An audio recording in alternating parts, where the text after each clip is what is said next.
Welcome to Fewer Things Better. This is the place for all of us who are big on goals and short on time.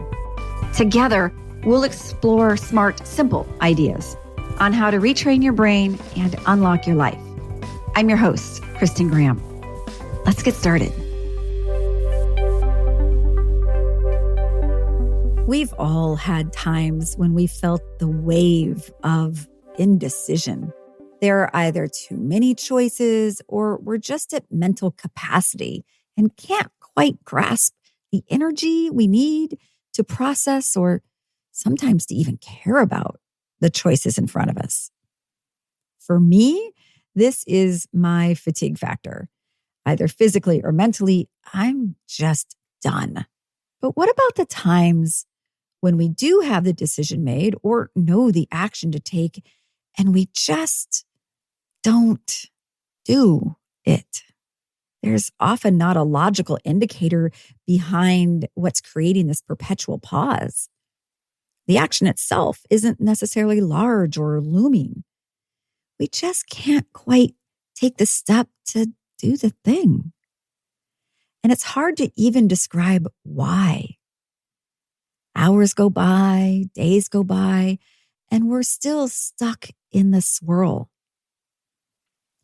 The bottom line on top of this episode is that indecision and inaction are silent signals from your brain asking to slow down so it can catch up. To better understand why this happens, let's look at the field of neuroeconomics. This explores decision-making and our ability to process multiple alternatives and then follow through with action. Indecision is a mental state. It's about struggling to choose.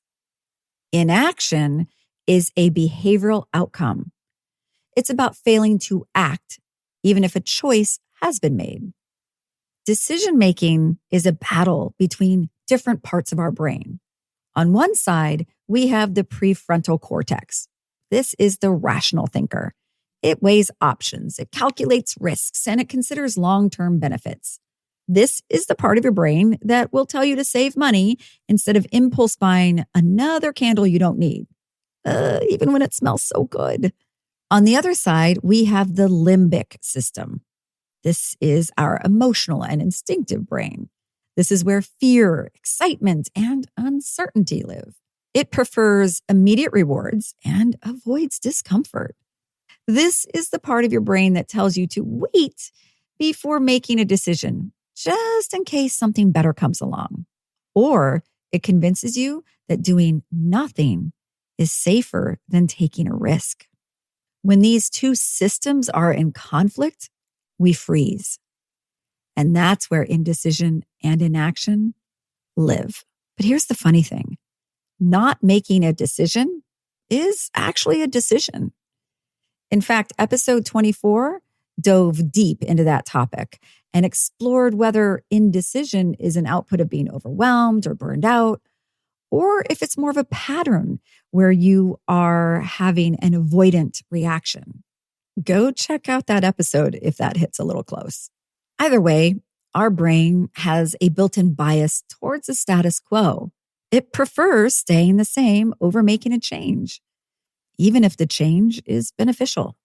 One study found that people were much more likely to accept a default option, even when better choices were available, because making a change felt too effortful. Does that sound familiar? How often do we postpone a decision and say, let me just think about that later? Our brains are wired to conserve energy, and choosing takes effort.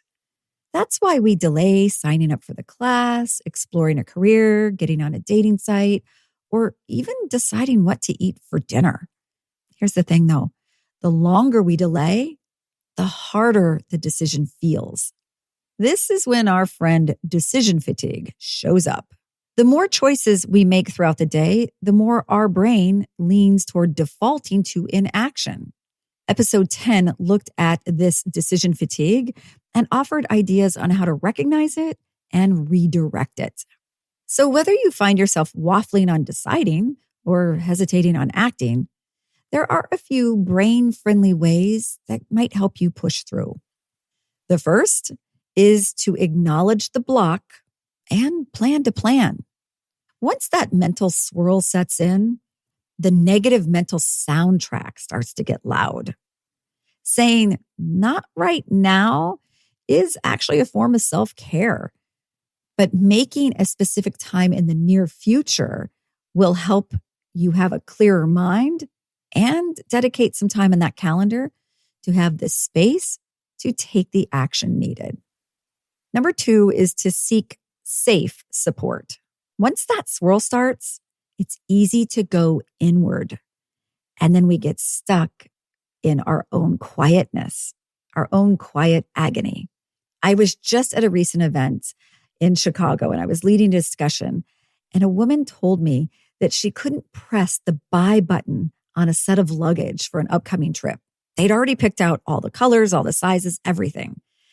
4 days had passed and she still hadn't hit buy. She was embarrassed and confused about her hesitation.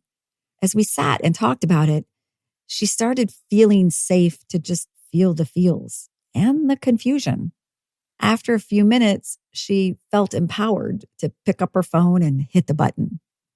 We don't always know the why in the moment that we're stuck, but it's important to let the feelings breathe so then they can release the grip. Finally, reframe the risk.